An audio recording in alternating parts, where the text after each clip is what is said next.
नमस्कार, कलाम अकेडमी के digital platform पर एक बार फिर से आप सभी विद्यार्थियों का स्वागत, अभिनंदन, आदाब, आभार, इस्तकबाल, खैर मकदम है। मैं हूं विवेक, एक बेहद महत्वपूर्ण कक्षा लेकर आप लोगों के बीच में हाजिर हूं और इस वीडियो में हम बात करेंगे पिछड़े हुए बालकों की, यानी बैकवर्ड चाइल्ड की। तो सबसे पहले पिछड़े हुए बालकों को समझने की कोशिश करते हैं कि पिछड़े बालक कौन होते हैं, बैकवर्ड चाइल्ड कौन होते हैं।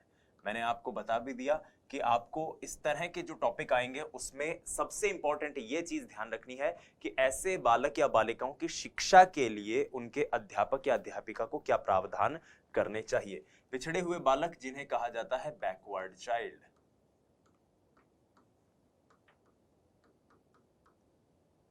पिछड़े हुए बालकों को लेकर आपको सबसे पहले सिरिल बर्ट का एक कथन याद रखना है जो बहुत ही ज्यादा इंपॉर्टेंट है।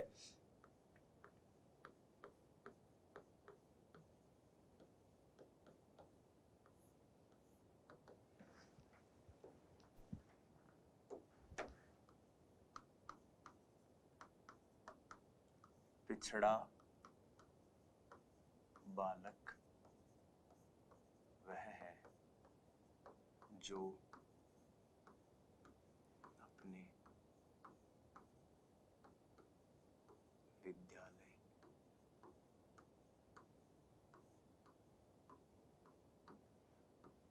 जीवन की मध्य अवधि में, ये इंपॉर्टेंट लाइन है यहाँ पे, मध्य अवधि, ये याद रखना, मध्य अवधि में, दैट इज 10.5 वर्ष, ये वर्ष भी उन्होंने बताए हैं। इस अवधि में अपनी कक्षा से निचले स्तर के कार्य का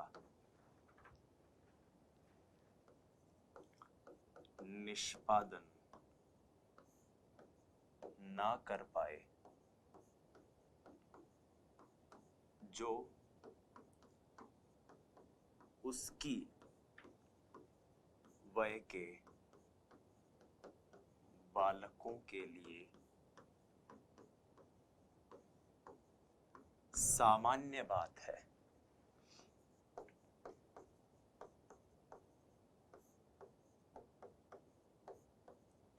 ये बात आपको क्लियर हुई?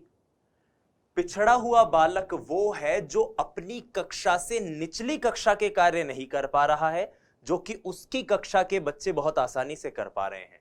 फॉर एग्जाम्पल, अगर कोई बच्चा 8वीं कक्षा में है, सिंपल सी बात है, 8th क्लास में है, लेकिन वो 7th के, 6th के, 5th के इन क्लासेस के काम नहीं कर पाए, जो कि उसकी उम्र के बाकी बच्चे बहुत आसानी से, बहुत सहूलियत से, बहुत सरलता से कर पाए, वो बच्चा क्या कहलाता है? वो बच्चा पिछड़ा हुआ बालक या पिछड़ी हुई बालिका कहलाता है। एक सिंपल सा यहां पर स्टेटमेंट है पिछड़े हुए बालकों को लेकर। अब इसको लेकर सिरिल बर्ट के साथ साथ आपको एक कथन और ध्यान रखना चाहिए, और वो कथन है शॉर्नेल का।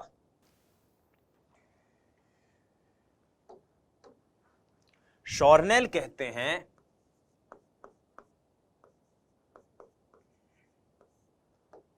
कि पिछड़ा हुआ बालक वो है, पिछड़ा हुआ बालक कौन है? पिछड़ा हुआ बालक वो है जो अपनी कक्षा के अन्य बच्चों की तुलना में निम्न या न्यूनतम शैक्षिक कौशल का प्रदर्शन करे। ठीक है, वह पिछड़ा बालक वह है जो अपनी कक्षा के अन्य बालक बालिकाओं की तुलना में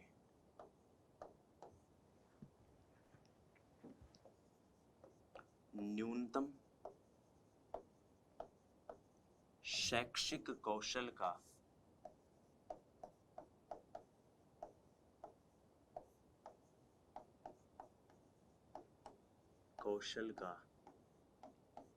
प्रदर्शन करे। बस इतनी सी बात आपको याद रखनी है जब भी आप पिछड़े हुए बालक की बात करें तो। एक पॉइंट, एक नोट आप याद रखिएगा, इस नोट को आपको आत्मसात रखना है कि पिछड़ेपन का इकलौता पैमाना बुद्धि लब्धि नहीं है। अक्सर हमें ऐसा लगता है कि कोई बच्चा पिछड़ रहा है तो उसके पीछे बुद्धि लब्धि कारण होगा, जबकि ऐसा नहीं है। पिछड़ेपन के कई कारण होते हैं, उन कारणों को जानने की कोशिश करते हैं। तो सबसे पहले जानते हैं पिछड़ेपन के कारण। पिछड़ेपन के कारण कोई बच्चा क्यों पिछड़ता है?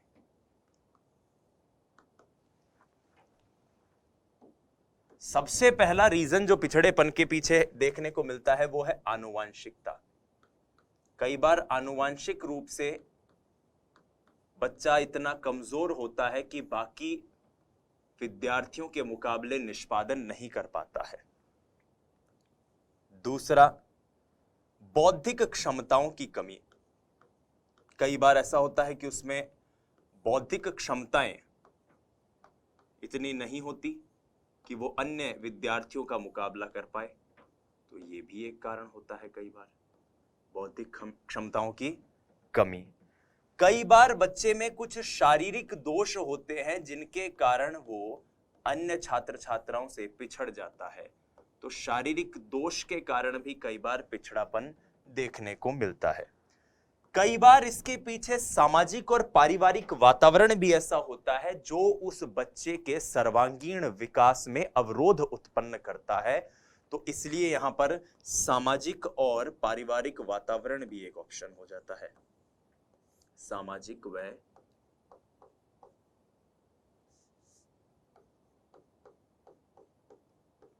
पारिवारिक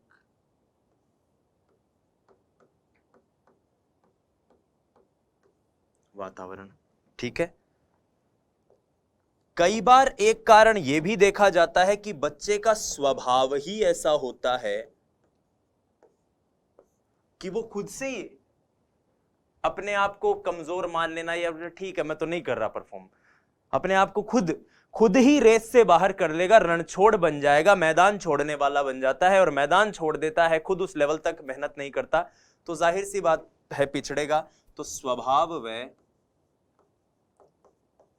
कर्तव्य त्यागिता, ये भी एक बड़ा कारण है किसी बच्चे के पिछड़े होने के पीछे, कि उसका स्वभाव ही ऐसा हो जाता है कि वो अन्य बच्चों के सामने कंपीट नहीं कर पाता।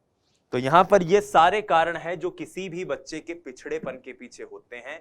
केवल बुद्धि लब्धि पिछड़ेपन का महत्वपूर्ण इकलौता कारण नहीं है, तो ये याद रखिए, ये नोट है, इसको आप याद रखिएगा। केवल बुद्धि लब्धि को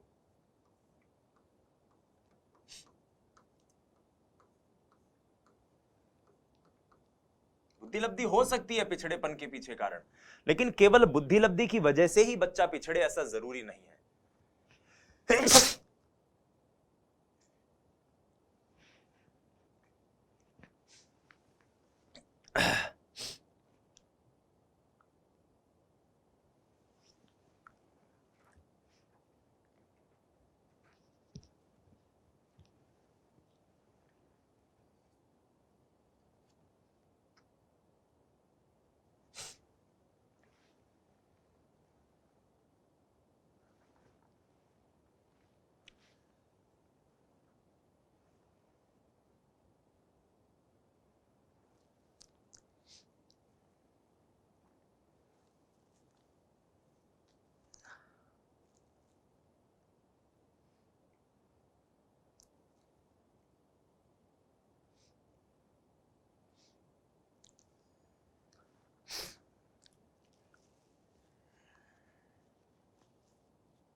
केवल बुद्धि लब्धि को ही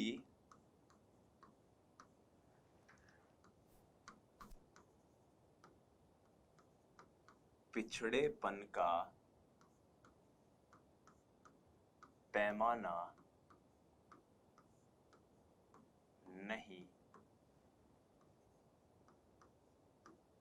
माना जाता है। कि केवल बुद्धि लब्धि के कारण ही पिछड़ापन हो ऐसा जरूरी नहीं है किसी भी सूरत हाल में। ठीक है। अब आइए बात करते हैं पिछड़े हुए बालकों की शिक्षा के लिए क्या प्रावधान होने चाहिए। पिछड़े बालकों की शिक्षा।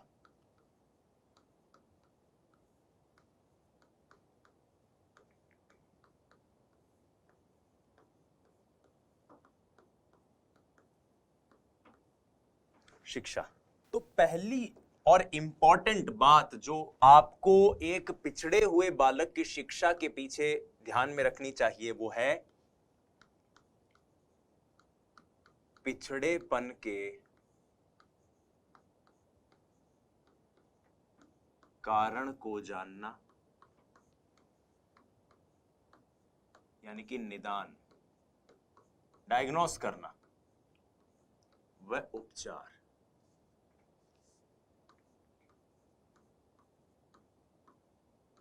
आप वो कारण जानो जिस कारण से बच्चा पिछड़ रहा है। क्या कोई पारिवारिक कारण है, क्या आर्थिक कारण है, क्या उसके अंदर कर्तव्य त्यागिता है। जब तक एक अध्यापक, एक विद्यालय ये कारण नहीं जानेगा तब तक उस बच्चे को सही ट्रैक नहीं दिखाया जा सकता। उसके बाद अगर कोई आर्थिक मदद या सामाजिक मदद की जा सके तो वो करनी चाहिए। आर्थिक, सामाजिक मदद, ठीक है, जिससे अगर उस बच्चे की हेल्प हो सके तो वो एक अध्यापक को करनी चाहिए। फिर आपको ये 4 पॉइंट हैं जो आपको हमेशा याद रखने, क्योंकि ये पिछड़े हुए बालक में, मंदबुद्धि बालक में, वंचित बालक में, अपराधी बालक में, सब में काम आएंगे। पहला, व्यक्तिगत ध्यान। व्यक्तिगत ध्यान, व्यक्तिगत ध्यान दिया जाए। चौथा, योग्य अध्यापक से उसका अध्यापन हो। योग्य अध्यापक, अध्यापक ऐसा नहीं हो जो उसके पिछड़ेपन का मजाक उड़ाए। पांचवा, विशेष शिक्षण। विशेष शिक्षण व स्वस्थ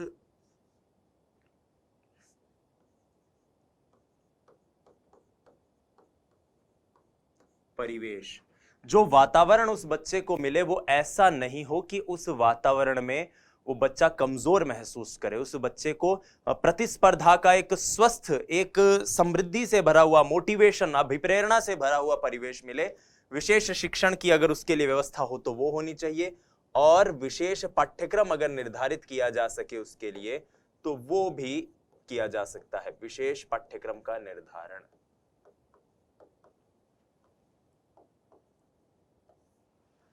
तो ये कुछ चीजें हैं। अब इसमें देखो, ये व्यक्तिगत ध्यान, योग्य अध्यापक, विशेष शिक्षण, विशेष पाठ्यक्रम, ये आपको सब में याद रखने हैं। वंचित आए तो वंचित में भी भाई जाहिर सी बात है वंचित बच्चे का भी विशेष ध्यान होना चाहिए। पिछड़ा हुआ बालक आ जाए तो वहां भी आप इसे उपयोग में ले सकते हो। दिव्यांग बच्चे के केस में भी आप इसे उपयोग में ले सकते हो। तो यहां पर हम पिछड़े हुए बालक की बात कर लेते हैं। अब आगे आके अगले टाइप ऑफ स्टूडेंट की बात करते हैं और वो है वंचित बालक। वंचित बालक, वंचित बालक जिसे कहते हैं डिप्राइव्ड चाइल्ड।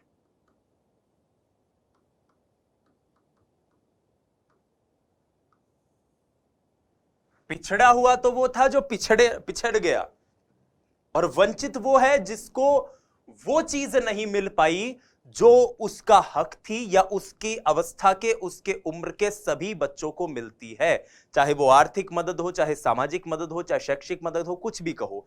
आइए इसको लेकर मनोवैज्ञानिक क्या कहते हैं ये जानते हैं। तो जैसे की बात मैंने कही, इस बात को आप याद रखिए कि वंचित बालक वह है, वंचित बालक वह है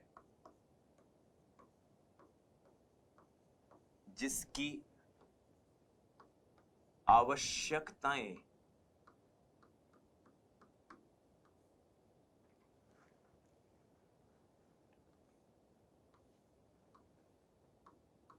अन्य विद्यार्थियों के मुकाबले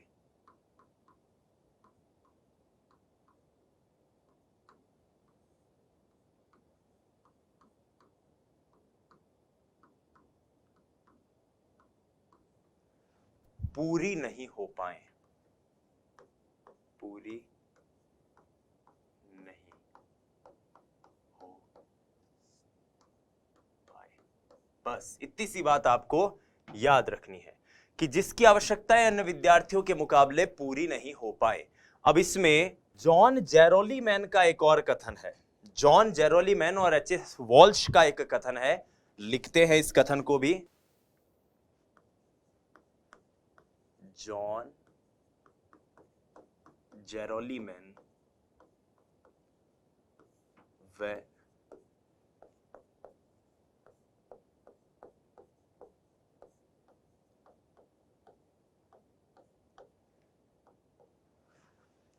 सामान्य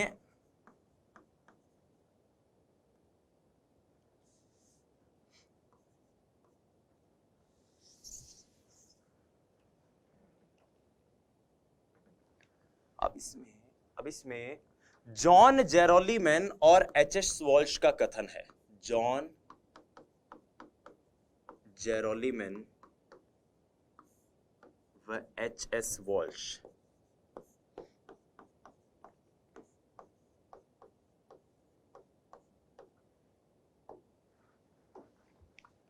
वो कहते हैं कि सामाजिक रूप से वंचित व्यक्ति, सामाजिक रूप से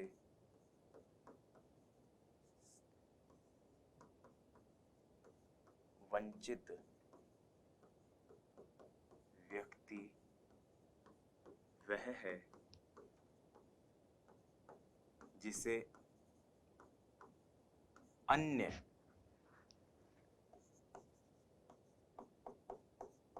व्यक्तियों के मुकाबले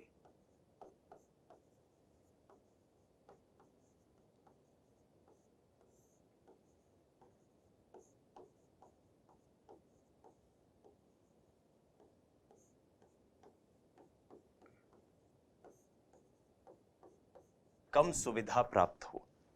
अन्य व्यक्तियों के मुकाबले जिसे कम सुविधाएं प्राप्त हो रही है वही वंचित बालक है। यानी वंचित मतलब पीछे रह गया, माफ कीजिएगा, वंचित मतलब कोई चीज उसे मिल नहीं पाई। हम ये नहीं कहते यार कौन वंचित रह गया, वंचित रह गया मतलब उसे वो चीज मिल नहीं पाई। तो यहां भी यही था कि जिसकी आवश्यकताएं पूरी नहीं हो पाए। और जॉन जेरोली मैन का भी कथन है कि वो जिसे अन्य के मुकाबले कम सुविधा प्राप्त हो। अब वंचना जो है या वंचित बालक जो है वो दो तरह से हो सकते हैं। वंचना कितने तरह की हो सकती है? दो तरह की। एक तो हो सकती है व्यक्तिगत वंचना, कि कोई व्यक्ति व्यक्तिगत रूप से वंचित रह जाए, और दूसरी इसके अंदर हो सकती है सामाजिक वंचना, कि कोई व्यक्ति सामाजिक रूप से वंचित रह जाए। तो इन दोनों को अब समझने की कोशिश करते हैं। आइए, वंचित बालक में दो प्रकार से आप इन्हें बांट सकते हैं। तो कितने तरह के हो सकते हैं वंचित बालक, या कितने प्रकार कारण से वंचित हो सकते हैं? तो एक तो है इसमें सामान्य वंचित बालक, सामान्य रूप से जो वंचित होंगे बालक। सामान्य रूप से वंचित बालक कौन है? वो जो शारीरिक मानसिक रूप से स्वस्थ हो लेकिन सुविधाओं के अभाव में वो वंचित रह जाएं। ठीक है, जो शारीरिक मानसिक योग्यताओं से परिपूर्ण हो किंतु उचित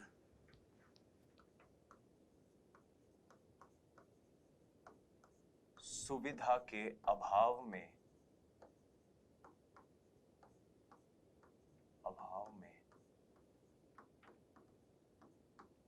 वंचित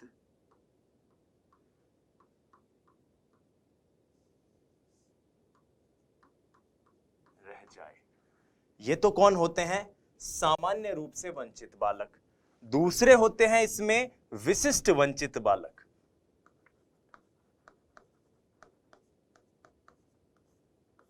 विशिष्ट वंचित बालक। विशिष्ट वंचित कौन होंगे? जो किसी शारीरिक, मानसिक दोष के कारण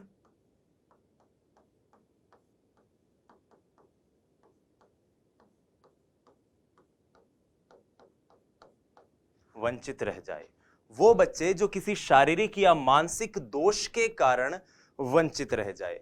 अब वंचना का प्रभाव किस चीज पर पड़ता है? देखो, मैं इसको समझाने के लिए, वंचित बालक को समझाने के लिए आपको एक बड़ी महत्वपूर्ण बात बताता हूं।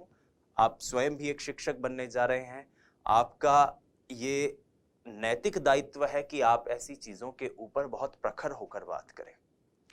हमारे समाज में, हमारे गांव में आज भी छुआछूत, जाति प्रथा, ऊंच नीच का भेद, ये सारी चीजें हैं कि तू तो फला जाति का है, तू तो ऐसी जाति से है जिसके लोगों को अगर मैं छू लूंगा तो मैं अपवित्र हो जाऊंगा या भगवान मुझे पाप देंगे। आप एक मानव के रूप में सोचिए, जब हम किसी व्यक्ति को उसकी जाति, उसका समाज इस कारण अगर वर्गीकृत करते हैं तो उस समाज, उस जाति में पले बढ़े व्यक्ति के दिल पर क्या गुजरती होगी? वो खुद में क्या महसूस करता होगा, क्या सोचता होगा? आप एक बार कल्पना कीजिए। और ऐसी सारी चीजें ही बाद में उन समाज या उन तथाकथित समाज या जाति के लोगों को वंचित रख देती है, क्योंकि उन्हें लगने लग जाता है कि यार शायद मैं काबिल नहीं हूं, क्योंकि समाज मुझे वो सुविधाएं दे ही नहीं रहा। सुविधाओं पर तो इस देश के हर नागरिक का बराबर हक है। फिर हम ऐसा क्यों करते हैं कि किसी नागरिक को तो हम कहते हैं कि आप तो बहुत श्रेष्ठ हो, और किसी को हम कहते हैं कि नहीं, आप तो इस ऐसी जाति के हो, नीचे वर्ग के हो, ये हो, वो हो। तो आप समझिए, इसीलिए दलित, वंचित, इस तरह के शब्द हम इस्तेमाल करते हैं। वंचना का जो कुप्रभाव होता है साथियों, वो 3 चीजों के ऊपर पड़ता है।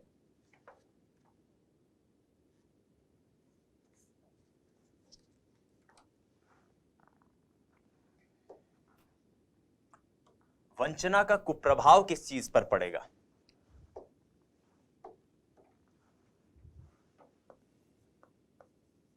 वंचना का कुप्रभाव, वंचना का कुप्रभाव किस चीज पर पड़ेगा? एक है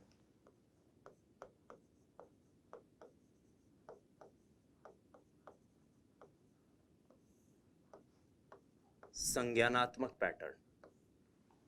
जब व्यक्ति वंचित रहता है तो इसका असर उसके संज्ञानात्मक पैटर्न पर भी पड़ता है, कॉग्निशन पर भी पड़ता है, मानसिक विकास पर भी पड़ता है। दूसरी चीज, इसका असर पड़ता है उसके अभिप्रेरणात्मक पैटर्न पर।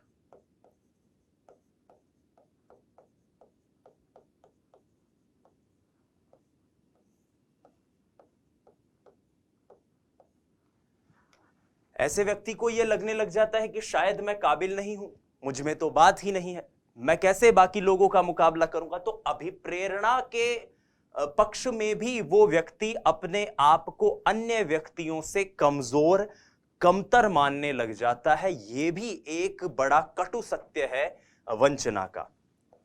तीसरा जो असर पड़ता है वंचना का, वो पड़ता है किसी भी व्यक्ति की शैक्षणिक उपलब्धि पर। किसी भी व्यक्ति की शैक्षणिक उपलब्धि पर, तो शैक्षणिक उपलब्धि पर भी इसका असर पड़ता है। ये बात आप याद रखिएगा।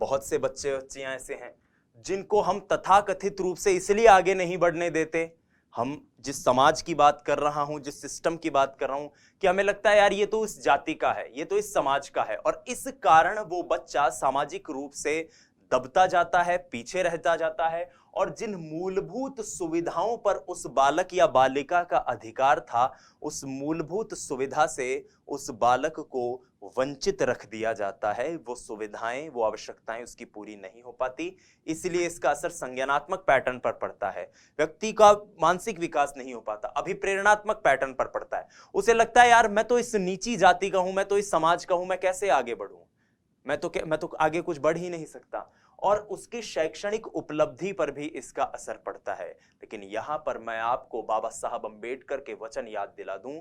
याद रखिएगा, बाबा साहब ने कहा था कि शिक्षा एक शेरनी का दूध है, जो पिएगा वही दहाड़ेगा। केवल और केवल शिक्षा आज की तारीख में हमें अन्य से आगे रख सकती है। बाकी ऐसी कोई चीज नहीं है जो हमें औरों से आगे करे या पीछे रखे। जो जितना शिक्षित है वही उतना आगे है। और अगर हम शिक्षित होकर भी आपस के इस भेद को नहीं मिटा पाए, हम जातिवाद, समाजवाद और इस तरह की चीजों को, ऊंच नीच की चीजों को अगर बढ़ावा देते हैं, तो फिर मेरे हिसाब से हमारी शिक्षा किसी भी काम की नहीं है। हमें अपने आप को एजुकेटेड कह देना बंद कर देना चाहिए। आइए अब बात करते हैं कि वंचना जो है उसके कारण क्या क्या हो सकते हैं। आइए वंचना के कारणों को जानने की कोशिश करते हैं। तो वंचना के कारण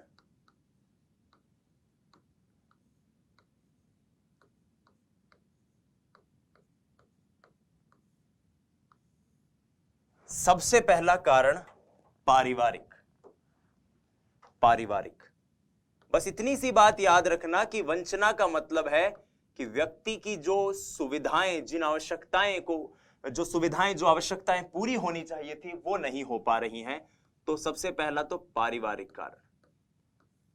अक्सर आपने देखा होगा घरों में बेटों को जो अधिकार मिलते हैं, जो सुविधाएं मिलती हैं, बेटियों को वो नहीं मिल पाती। सिंपल सी बात है। हाँ, कुछ एक्सेप्शंस हो सकते हैं, आपके परिवार में भी कुछ ऐसे एक्सेप्शंस हो सकते हैं, लेकिन ये वास्तविकता है। ठीक है, बेटों को जो सुविधाएं मिलती हैं वो अक्सर बेटियों को नहीं मिल पाती हैं, और इस कारण भी लैंगिक वंचना हमें देखने को मिलती है, दृष्टिगत होती है। पारिवारिक कारण। दूसरा है आर्थिक कारण।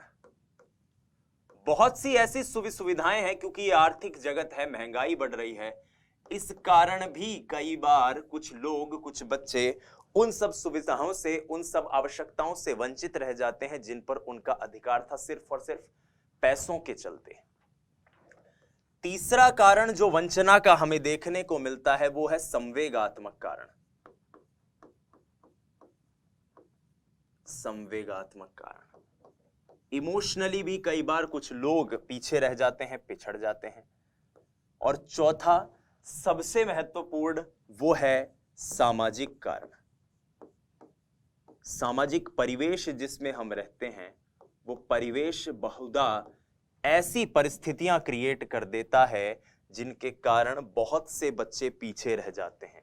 इसमें सामाजिक वातावरण का दूषित होना है।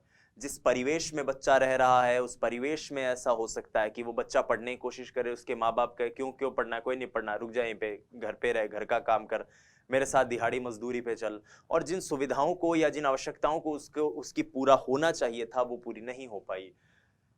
कई बार दंगे, फसाद, वैमनस्य, जाति प्रथा जैसी चीजें होती है। कई बार विद्यालय में ऐसी चीजें होती है कि जिस परिवेश में वो विद्यालय है, वो विद्यालय वो सुख सुविधाएं उस बच्चे को दे ही ना पाए जो सुविधाएं उस बच्चे को मिलनी चाहिए। अब एक कई बार ऐसा होता है, गांव के बच्चे को क्या आप किसी ऐसी फैसिलिटी, लेबोरेटरी की फैसिलिटीज वगैरह दे सकते हो, केमिस्ट्री फिजिक्स की, जो एक शहरी बड़े स्कूल में होती है? बहुधा ये चीजें नहीं मिलती। अब तो खैर धीरे धीरे इसमें काफी परिवर्तन हो रहा है, लेकिन ये कुछ महत्वपूर्ण कारक हैं जिनके कारण कुछ बच्चे वंचित रह जाते हैं, उनकी सुविधाएं उन्हें नहीं मिल पाती, मूलभूत आवश्यकताएं उनकी पूरी नहीं हो पाती। अब ऐसे जो वंचित बालक बालिकाएं होते हैं, उनकी क्या विशेषताएं होती है, आइए जानने की कोशिश करते हैं। वंचित बालक बालिकाओं की विशेषताएं।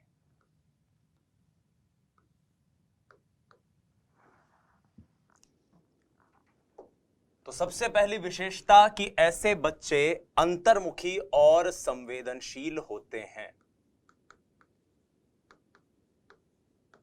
अंतर्मुखी व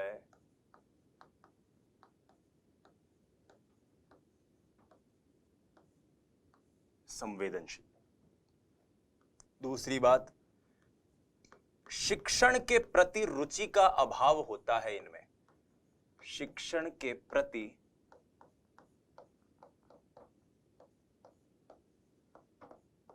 रुचि का अभाव। तीसरा पॉइंट जो आपको याद रखना है वो ये कि ये बच्चे उदास व निराशावादी होते हैं। उदास व निराशावादी होते हैं। चौथा पॉइंट जो आपको याद रखना है, क्योंकि ये लोग वंचित रहते हैं, इन्हें सुख सुविधाएं पूरी नहीं मिल पाती, तो अक्सर ये संवाद करने में, किसी से बातचीत करने में बड़े असहज महसूस करते हैं। तो संवाद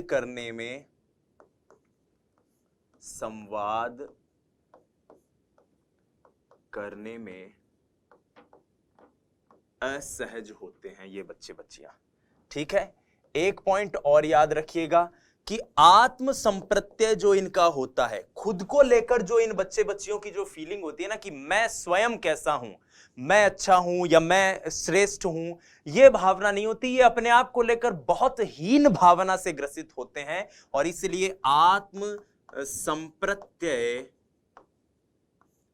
नकारात्मक होता है। आत्म संप्रत्यय नकारात्मक।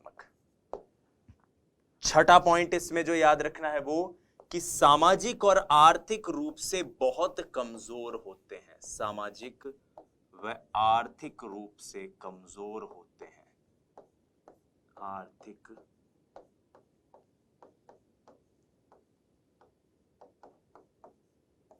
आर्थिक रूप से कमजोर, ये बात आपको याद रहेगी। तो ये कुछ मुख्य बिंदु हैं जिन पर हमें फोकस रखना है, हमें ध्यान रखना है कि एक ऐसा बच्चा जो वंचित हो, उस वंचित बालक की क्या क्या विशेषताएं हो सकती है। अब आइए बात करते हैं वंचित बालक की शिक्षा की, कि एक वंचित बालक की शिक्षा कैसी होनी चाहिए। तो वंचित बालक की शिक्षा में आपको सबसे पहले यही चीज याद रखनी है, जब भी, हालांकि मैंने आपको बता ही दिया है कि कॉमन सेंस का ज्यादा उपयोग करिए, लेकिन सबसे इंपॉर्टेंट है कि आपको निदान व उपचार का तो ध्यान रखना ही है। अगर उसका अध्यापक बच्चे का ये देख पाए कि किस कारण से वो बच्चा वंचित है, क्या कोई आर्थिक कारण है इसके पीछे, क्या जातिगत कारण है, क्या सामाजिक कारण है, और अगर उसका निदान करके वो उसका शिक्षक उपचार कर सकता है, तो मेरे ख्याल से इससे बेहतर कुछ भी नहीं होगा। फिर भी वही बात, व्यक्तिगत ध्यान देने की जरूरत है। व्यक्तिगत ध्यान, योग्य अध्यापक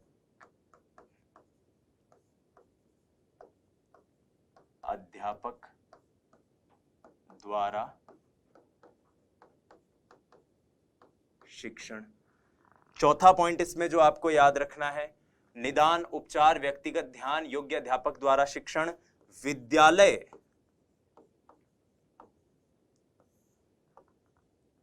का सकारात्मक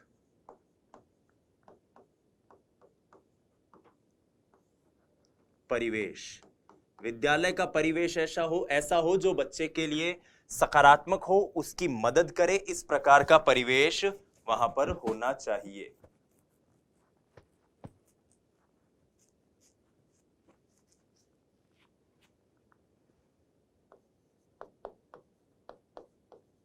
विशेष शैक्षणिक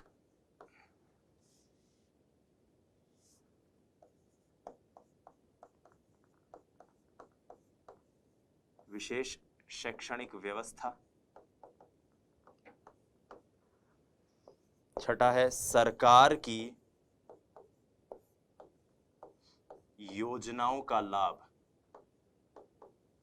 सरकार के द्वारा कोई योजना, कोई कार्यक्रम अगर चलाए जा रहे हैं सामाजिक रूप से, आर्थिक रूप से, जातिगत रूप से वंचित लोगों के लिए, तो ऐसी तमाम योजनाओं का लाभ उन्हें मिले, ऐसे प्रावधान भी होने चाहिए।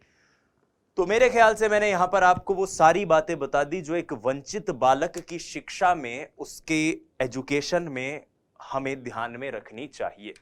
आइए अब एक बार आज इस वीडियो में हमने जिन जिन चीजों को देखा उनको एक बार क्विक रिवाइज करने की कोशिश करते हैं कि वंचित बालक के बारे में और पिछड़े बालक के बारे में हमने क्या क्या पढ़ा। पिछड़े बालक के बारे में हमने सिरिल बर्ट का कथन देखा था, जो कहते हैं कि विद्यालय के जीवन की मध्य अवधि में यानी 10.5 बरस का बच्चा वो कार्य ना कर पाए जो उसकी कार्य के बच्चे कर रहे हैं, और वो कार्य कैसे हो, उसकी क्लास से निचली क्लास वाले। ठीक है, शॉर्नेल कहते हैं कि अपनी कक्षा में अन्य बच्चों की तुलना में वो निम्न या फिर न्यूनतम शैक्षिक कौशल का निष्पादन करे। पिछड़ेपन के कारण आनुवांशिक हो सकते हैं, आनुवांशिक रूप से ही पिछड़ा हुआ हो, बौद्धिक क्षमताओं में या मानसिक कौशल में कमी हो, शारीरिक दोष कोई ऐसा हो जिसके कारण वो पिछड़ रहा हो, उसके अलावा सामाजिक पारिवारिक वातावरण ऐसा हो जिसके कारण वो पिछड़ रहा है। और पिछड़ेपन का एक बड़ा जबरदस्त कारक है कि बच्चे खुद में ही ये फीलिंग हो कि नहीं, अपने को नहीं करना, अपने को तो नंबर अच्छे नहीं लाने, अपने को तो फेल होना है। ये बात और याद रखिएगा कि केवल बुद्धि लब्धि को पिछड़ेपन का पैमाना नहीं माना जा सकता। उसके बाद पिछड़े हुए बालकों की शिक्षा के लिए क्या प्रावधान होने चाहिए? सबसे पहला, उसके पिछड़ेपन के कारण को जानिए। यह सबसे ज्यादा जरूरी है कि एक अध्यापक होने के नाते आपको पता रहे कि बालक जो है उसके पिछड़ेपन का कारण क्या है, और फिर अगर उसके कोई उपचार अगर उसका हो सके तो उसका उपचार कीजिए। उसके बाद पॉइंट बनता है कि अगर उसकी कोई आर्थिक सामाजिक मदद की जा सके तो कीजिए। मान लीजिए अगर आप उसकी पैसे देकर मदद कर सकते हैं तो ठीक है। उसके माता पिता को आप समझा पाए, विद्यालय समझा पाए, पंचायत के लोग, सरपंच साहब, ऐसे कुछ बड़े लोग अगर समझा पाए, मतलब पारिवारिक रूप से कोई प्रॉब्लम आ रही हो तो उस पर व्यक्तिगत ध्यान दीजिए। सबसे इंपॉर्टेंट बात, योग्य अध्यापक, विशेष शिक्षण और स्वस्थ परिवेश और विशेष पाठ्यक्रम। उसके बाद बात करते हैं हम वंचित बालक की। डिप्राइव्ड, वो बच्चा जिसकी आवश्यकताएं पूरी नहीं हो पाई, या वो बच्चा जिसको उचित सुविधाएं नहीं मिल पाई, जिसकी आवश्यकताएं पूरी नहीं हो पाई, जिसको उचित सुविधाएं नहीं मिल पाई। एक आते हैं इनमें सामान्य रूप से वंचित बच्चे, जो शारीरिक मानसिक योग्यताओं से परिपूर्ण हो किंतु उचित सुविधा के अभाव में वंचित रह जाए। और दूसरे हैं विशिष्ट, कि सुविधा तो है लेकिन शारीरिक मानसिक दोष से पीड़ित हैं, इसके कारण वो उन सुविधाओं से को नहीं प्राप्त कर पा रहे हैं जो सबको मिल रही है। इसका कुप्रभाव कैसा पड़ता है? संज्ञानात्मक पैटर्न पर प्रभाव पड़ता है, अभिप्रेरणात्मक पक्ष पर प्रभाव पड़ता है, और शैक्षणिक उपलब्धि पर इसका प्रभाव पड़ता है। वंचना के कारण हो सकते हैं पारिवारिक, जैसे बेटों को सुविधा मिल रही हो, बेटियों को ना मिले। वंचना के कारण हो सकते हैं आर्थिक। एक परिवार में ऐसा होता है ना कि हमने अखबारों में बड़े महापुरुषों के केस में भी देखा है कि जैसे कलाम साहब का खुद का ये एक उदाहरण दे सकते हैं कि उनके परिवार के पास बस इतने ही पैसे थे कि घर का एक बेटा पढ़ सके, और ऐसे में कलाम साहब ने शिक्षा हासिल करी, उनके बाकी भाई बहनों ने शिक्षा नहीं हासिल की। तो आर्थिक कारण भी कई बार बाकियों को वंचित रख सकता है या किसी को भी वंचित रख दे। फिर संवेगात्मक कारण, इमोशनली बच्चा जो है वो वंचित रह जाए। ठीक है, और सामाजिक कारण कि समाज में जो जातिवाद, जो ऊंच नीच का भेद, जो बड़े छोटे का भेद, वर्ग भेद जो है, इसके कारण कोई व्यक्ति वंचित रह जाए, ये सारे वंचना के कारण हैं। एक वंचित बालक अंतर्मुखी होगा, संवेदनशील होगा, क्योंकि उसके अंदर एक तरह की घबराहट होगी। शिक्षण के प्रति उस बच्चे में रुचि भी नहीं देखने को मिलती, उसको लगता है कि यार मैं नहीं पढ़ पाऊंगा, मैं क्यों पढ़ रहा हूं, कोई नहीं पढ़ेंगे। वो बच्चा अक्सर उदास रहता है, निराशावादी रहता है, निराशा से घिरा हुआ है, हीन भावना से घिरा हुआ है। ऐसे बच्चे अक्सर संवाद करने में सहज नहीं होते, दूसरों के साथ बात करने में असहज होते हैं, कंफर्टेबल महसूस नहीं करते। और ऐसे बच्चे बच्चियों में आत्म संप्रत्यय जो होता है वो नकारात्मक होता है, खुद को लेकर जो भाव होते हैं वो नकारात्मक होते हैं, और ऐसे बच्चे बच्चियां सामाजिक व आर्थिक रूप से कमजोर होते हैं। तो पहली बात तो ऐसे बच्चों की शिक्षा के लिए वही इंपॉर्टेंट बात कि एक शिक्षक को चाहिए कि कारण को जाने, उसका निदान करे और फिर उपचार करे। दूसरी बात, शिक्षक को चाहिए कि व्यक्तिगत ध्यान दे अगर जरूरत हो तो, योग्य अध्यापकों द्वारा शिक्षण हो उसका, विद्यालय का परिवेश ऐसा हो जो उसके लिए सौहार्द से भरा हुआ हो, सहानुभूति से भरा हुआ हो, सकारात्मकता से भरा हुआ हो। विशेष शिक्षण की अगर व्यवस्था हो सके तो वो देखिए। और अगर सरकार की कुछ ऐसी योजनाएं हैं जिनका लाभ अगर उस बच्चे को मिल सके तो ऐसी सरकारी योजनाओं का लाभ भी ऐसे बच्चों को दिया जाना चाहिए। बहुत बहुत धन्यवाद, आपने ये वीडियो देखी। अगली वीडियो में हम बात करेंगे आपके लिए दिव्यांग बालकों की और अपराधी बालकों की, समस्या बालकों की, डिलिक्वेंट चाइल्ड की, जुवेनाइल चाइल्ड की। धन्यवाद। जय हिंद, वंदे मातरम। स्वस्थ रहिए, मस्त रहिए, अपनी तैयारी में व्यस्त रहिए। नमस्कार।